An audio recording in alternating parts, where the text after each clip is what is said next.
우리나라 국민들은요, 매우 이중적입니다. 일본을 갖다가 겉으로는 다 미워해요.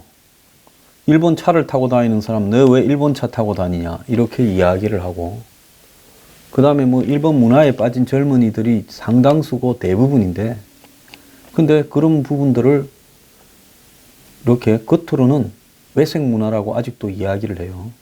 그리고 젊은 사람들도 반일 시각이 있는 척 합니다.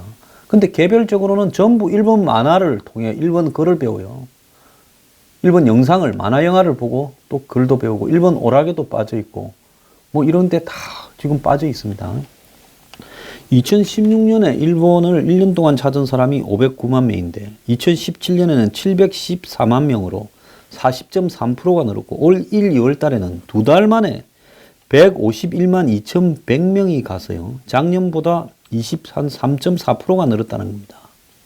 그래서 일본을 방문한 해외 관광객 가운데 한국이 중국인을 제치고 1등을 했다는 겁니다. 자, 그러면서 가깝고 값싸고 맛있다 해서 일본에 빠진 한국이다. 일본에 가는 것뿐만 아니라 종로에는 건물 전체가 일식집이 들어있는, 10개나 들어있는 건물도 있고요.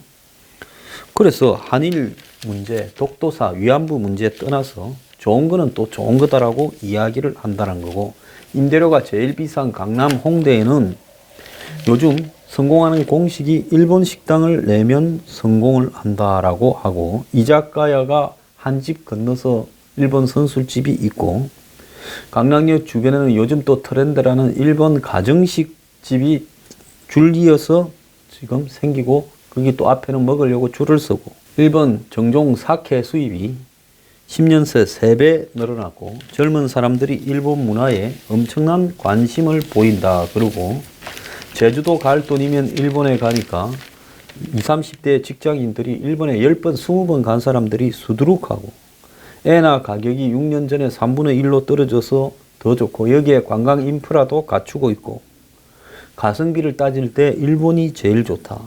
이렇게 지금 이야기가 나오고, 가보니 일본은 좋고 예쁘고 가고 싶은 데더라라는 긍정적인 반응이 훨씬 많다라는 겁니다.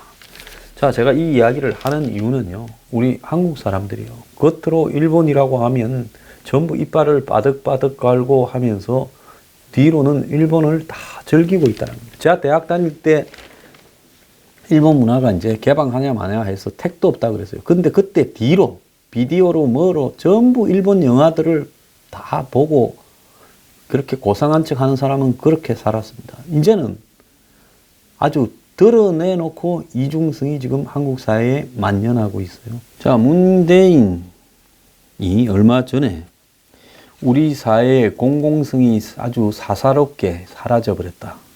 즉, 이명박 박근혜 정권에서 공공성을 상실하고 사사로이 이끌에 개입했다고 적폐청산을 근거로 삼았는데요.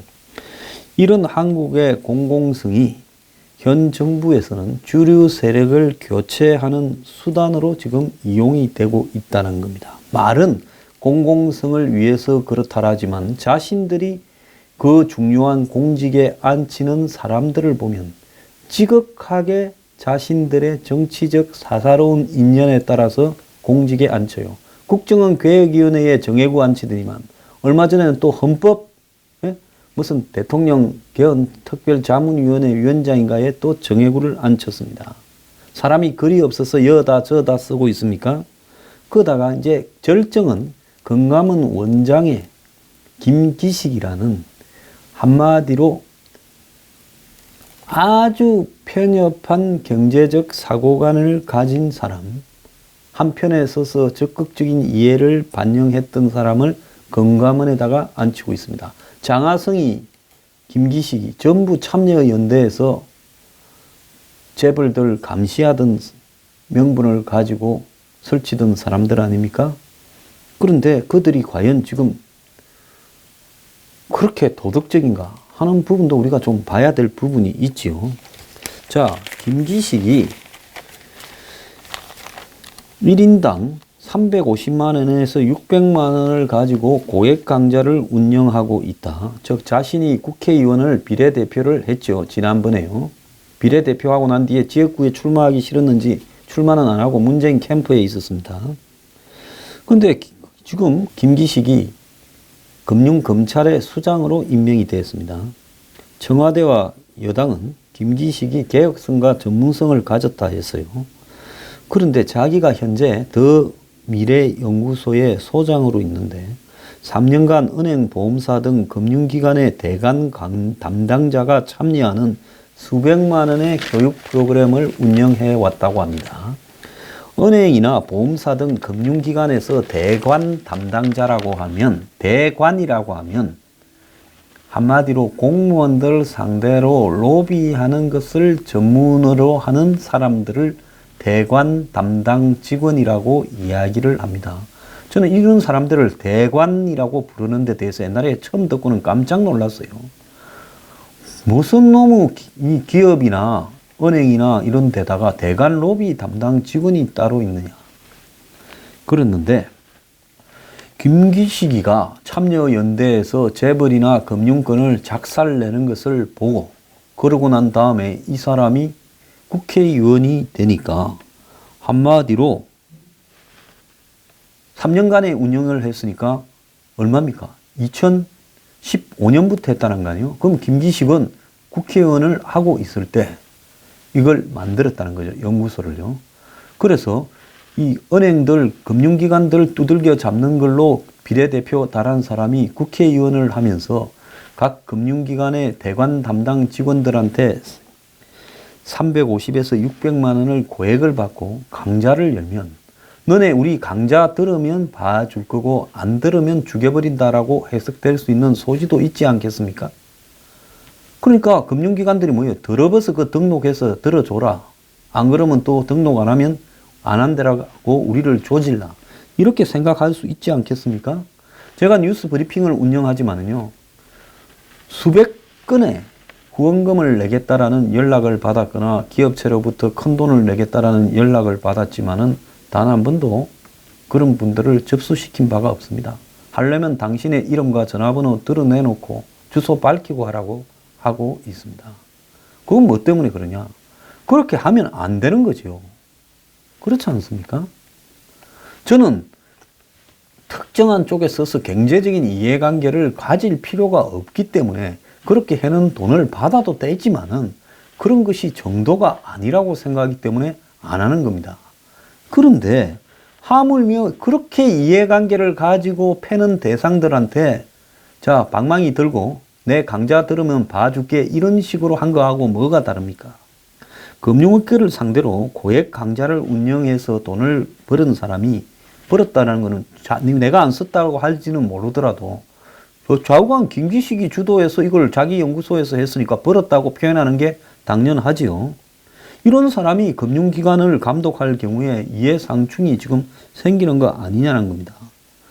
더 미래 연구소의 더 미래 아카데미 회원 명단에 따르면 이 연구소가 2015년부터 매년 모집 운영한 이 수강생 상당수가 금융회사나 금융 관련 협회 본부장, 부장, 팀장급 인사인데 1에서 3기 회원 55명 가운데 33명이 금융권 종사자고 나머지도 대부분 대기업과 로펌이었다.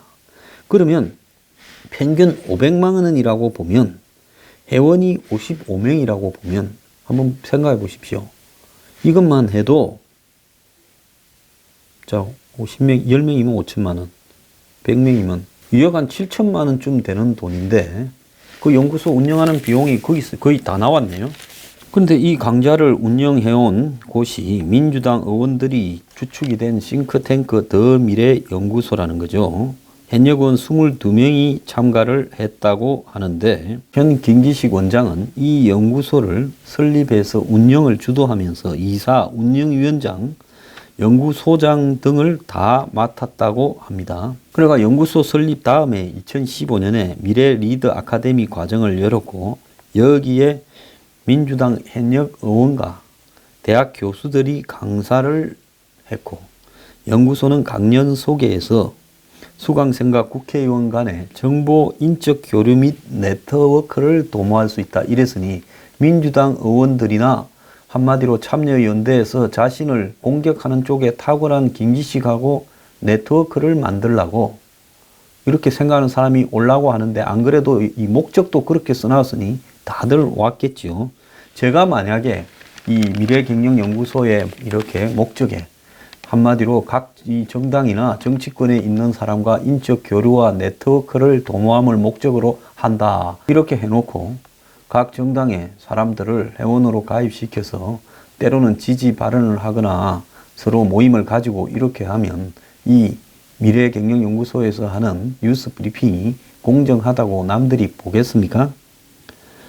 자, 서울 여의도 국회 인근 한 호텔에서 매주 1회 2시간씩 총 10번을 했고, 강의 참가비는 2015년 1기는 350만 원이었고 2016년부터는 해외 연수를 포함해서 600만 원으로 올렸다고 합니다. 지도는 아니니까. 거기 오는 사람 팀장이고 대관 직원들도 웬만하면 갈라 그러겠죠. 왜? 아니 가서 돈 내고 등록하면 인맥 쌓고 또 그 결제는 회사에서 해주니 누가 안 하겠습니까? 그래서 참가자 말을 종합하면 가입을 권유하는 더미래연구소의 공문이 회사로 왔고 휴대전화로도 안내 문자가 왔고, 그래서 강좌를 들었던 금융권 관계자는 참석자는 주로 대관 업무 직원들이었고 국회 네트워크도 쌓고 프로그램도 괜찮아 보여서 하게 되었고, 푸시는 없었지만은 국회를 상대하는 금융회사에서는 결코 거절할 수 없는 요청이었다 이러고, 이 김기식은 국회 정무위 소속으로 이 금융기관들이나 대기업들을 갖다가 비판하면서 저격수라는 이름을 얻고 있었고, 그래서 국회 정무위원회는 대기업이나 금융 규제를 감당하는 금융위원회를 감독하는 그런 국회 기구죠. 그래서 거액을 받고 금융권 관계자의 인맥 확대를 목적으로 했던 사람이 지금 와서 금융감독원장을 한다면 이것이 옳은 것이냐는 거죠. 자, 민주당 관계자는 이런 김기식이 서민 중심 금융정책을 강조하고 고금리 대출 손을 본다 하고, 카드 대부업체 비판하고 부실기업 구조조정한다. 그 다음에 은행과 산업 은산 분리를 한다. 그리고 보험 규제를 강화해서 삼성생명 주식 20조를 팔아야 될 판이다. 이런 이야기들을 하고 있습니다. 자, 문재인 대통령의 공공성은 현장에서는 이렇게 사사롭게 나타납니다. 자, 제가 지난 금요일 날 윤석열 서울중앙지검장, 지금 현재 적폐청산을 주도하는 사람이 지금 재산이 부인 재산이죠. 갑자기 늘어났는데 그 돈이 뭔가 하면 비상장 회사의 주식을 살려고 그렇게 맡겨 나왔었는데, 자신이 이 검사장급인 서울중앙지검장이 되면서 돌려받으면서 그렇게 재산이 늘어났다 이야기를 했습니다. 근데 제가 그때 무슨 말을 했습니까? 이런 유망한 비상장 회사의 주식은 실제로 살 방법이 없다라는 겁니다. 그래서 보통 이런 주식은 돈 많은 사람이 사기에 속아가지고 비상장 회사 주식을 샀다가 회사가 나중에 거들나서 쪽박을 차거나, 아니면 권력이 있는 사람이 그 권력을 뇌물받는 모양새로 해서 비상장 회사 주식을 특혜를 받아서 샀다가 나중에 그 회사가 상장되면서 돈을 크게 벌거나, 그래서 뇌물형 주식 제공이거나 아니면 사기거나 두 가지 종류가 밖에 없을 거다, 이런 이야기를 했습니다. 그래서 싼 가격이 얼마에 샀는가가 매우 중요한 부분이죠. 그런데 이 비상장 기업이 자동차 할부업체 도이치 파이낸셜이라고 이렇게 나왔습니다. 이 도이치 파이낸셜이라는 건 BMW의 자회사죠. 지금 한국에 들어와 있는 해외의 모든 회사들은, 자동차 회사들은 거기에 보면 할부 금융을 위해서 별도로 할부 금융회사를 밑에 두고 있습니다. 그런데 작년에 이미 이 도이치 파이낸셜과 윤석열 씨 부인 간의 관계는, 이 작년에 윤석열 씨가 검사장에 서울중앙지검장에 취임할 때 이야기가 나왔지요. 저도 이 현상가 싶었습니다. 제가 금요일 날도 살짝 암시를 했습니다만은, 그래서 이 김 씨가 도이치 파이낸셜하고 도이치 모터스, 즉 BMW 공식 딜러의 권유로 20억 투자를 결정을 했다고 합니다. 그런데 기관 투자가인 미래에셋캐피탈이 이 회사 주식을 산 것보다도 20%나 더 낮은 가격에 이 계약을 체결했다고 합니다. 그러다가 남편이 중앙지검장으로 승진한 직후 주식 매수 계약을 해지하고 20억을 전액 현금으로 돌려받았다고 합니다. 자, 도이치 파이낸셜은 2017년 1월 김 씨와 20억 원어치 계약을 체결할 당시 주당 가격을 800원으로 책정을 해서 이 회사의 유상증자 행태로 300억을 투자한 미래에셋캐피탈이 주당 매입가 1,000원으로 총 3천만 주를 받았는데 이것은 언젠가 하면 김 씨가 계약하기 5개월 전이라는 거죠. 그러니까 300억을 이 회사에 투자해서 주식 행태로 받은 미래에셋캐피탈, 이 회사 입장에서는 그 300억 유치가 얼마나 큰 혜택이었겠어요. 그런 사람한테 해준 가격보다도 20%가 더 싸게 800원에 샀다는 겁니다. 미래에셋캐피탈은 의결권이 있는 주식을 매입 주식의 47%가량 샀고 김 씨는 의결권이 없는 주식을 샀기 때문에 가격이 다르다라고 이야기를 했습니다. 그래서 의결권이 있는 주식이라서 더 비싸게 팔 수 있는 거 아니냐 이렇게 해명을 했는데, 그런데 미래에셋이 사고 난 이후에 유상증자를 해서 사고 난 이후에 도이치 파이낸셜 지분에 있어서 대주주 변동이 없는 부분이기 때문에 예를 들어서 별도 의결권이 있다 하더라도 이 50%가 넘는 대주주의 지분에 영향을 미치지 못한다면 가치가 없는 거와 똑같다라고 이야기를 하고 있습니다. 그래서 유상증자로 인한 신주 발행 가액 대비 낮은 가격에 주식을 사는 기회를 얻었다면 대주주로부터 특별한 혜택을 받았다라고 해야 되는 거죠. 제가 안철수 전 대표의 주식을 BW, 이 본드 워런트 신주 인수권부 회사채 형식으로 이렇게 확보하는 과정에서 시세보다 훨씬 싼 가격에 샀다고 의문을 제기해 왔었습니다. 그래서 전혀 회사와 관계없는 사람이 유상증자를 통해서 주식을 살 때, 확보하게 될 때, 그 대주주 입장에서는 한번 보세요. 자신의 대주주의 위치에 영향도 안 미치고 300억이나 내서 유상증자로 주식을 가져가는 회사에 가격 특혜를 주겠습니까? 안 주겠습니까? 미래에셋캐피탈도 가격 특혜를 받았지요. 근데 그건 당연히 도와준 사람에 대한 일종의 공로를 인정했는데, 그런데 그런 사람보다도 더 싸게 20%나 더 싸게 받았다 하면 이것은 일종의 의문, 즉 뭔가 서로 도와줘야 될 일이 발생한 부분이라고 봐야 되는 겁니다.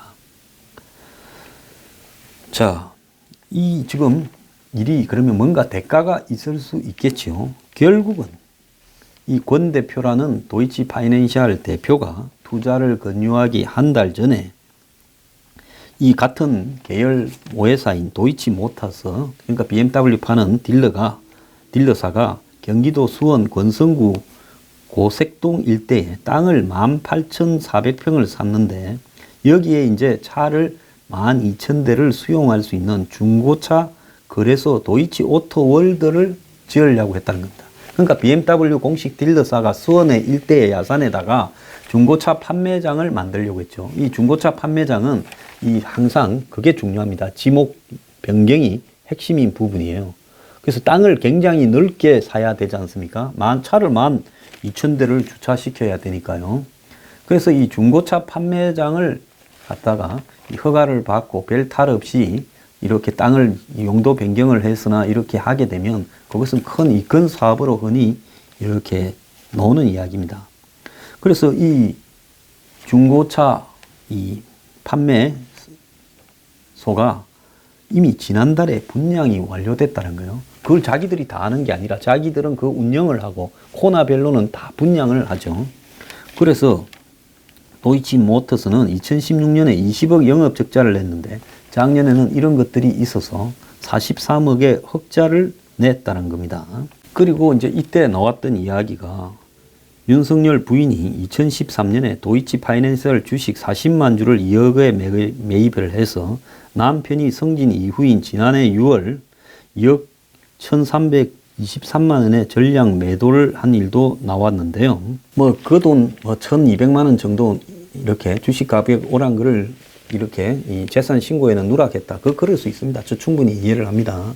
근데 중요한 거는 뭔가 하면 이 부인이요. 계속 이 도이치 모터스, 도이치 파이낸셜 이 회사와 여러 가지 이야기들이 지금 나오고 있다는 겁니다. 최근에 법무부가 이 수사권, 권력기관 수사권 조정에 합의하기 직전에 윤석열을 내사를 했다.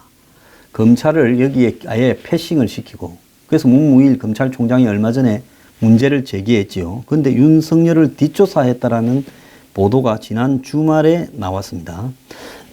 정부가 검찰 수사권 조정 합의를 앞두고 법무부가 윤석열 개인 비리 정보를 수집하는 등 내사를 했다라는 겁니다. 자, 법무부 검찰에 따르면 법무부 감찰관실은 이달 중순 윤석열 부인과 처가의 검정 거래와 관련된 여러 가지 의혹과 정보를 수집해 사실관계를 확인한 걸로 이렇게 알려졌는데요. 물론 법무부는 그러지 않았다라고 이야기를 하지만은 이 시기에 말을 잘 듣고 있는 윤석열에 대해서 조사를 했다면 결국은 지금 현재 모든 적폐 수사를 이렇게 열심히 하고 있는 이유가 검찰 수사권 조정하지 말라고 열심히 하는데, 그럼에도 불구하고 이 윤석열이 좀 고지식 하잖아요. 이제 이 검찰의 수사권을 뺏기로 이렇게 자기들이 정했다면 검찰이 반발을 하거나 이 수사 부분을 다 안 하려고 할 수 있으니까, 그런데 대비를 해서 약점을 잡아둬야 되겠다 해서 윤석열 씨 부인의 이런 의혹들을 조사한 게 아닌가, 그래 비춰집니다. 자, 윤석열 지검장 이 도이치 모터스 관련해 가지고요, 이런 식으로 의혹이 나오고, 또 법무부가 또 이 검찰의 수사권 조정 관련해서 내사했다 이야기 나오고, 이쯤 되면 적폐청산 수사를 하기에는 본인을 위해서도 또 검찰 조직을 위해서도 적임이 아닌 것 같습니다. 제가 볼 때 또 다른 토사구팽이 될 가능성이 매우 높은데요. 지금 이 시기에 윤석열 지검장에 대한, 부인에 대한 이런 지금 재산 관련 의혹, 외제차 공식 딜러와 이렇게 지금 나오고 있는 부분은요, 도대체 이것이 뭘 의미하겠냐는 겁니다. 지금 청와대가 검찰에다가 이 적폐청산 하명 수사를 하고 있는 부분에 검찰 내부에서 열심히 죽으라고 해주는데 이렇게 부려만 먹고 검찰은 죽이려고 하니 이거 더 하면 뭐 하겠나라고 하는 반발이 지금 나오고 있고, 그런 부분의 핵심에 있을 윤석열 지검장이 지금 이 시기에 왜 이런 내용들이 언론에 보도되고 있고 법무부가 내사했다라는 타이밍과 똑같이 기사가 지금 중앙일보가 나오고 있어요. 자, 이거는 근본적으로 좀 이렇게 생각을 해 봐야 될 시점이 아닌가. 저는 처신을 분명히 할 때가 됐다고 보고 있습니다. 더 오래 있다고 이 일이 좋게 끝날 것 같지도 않아요.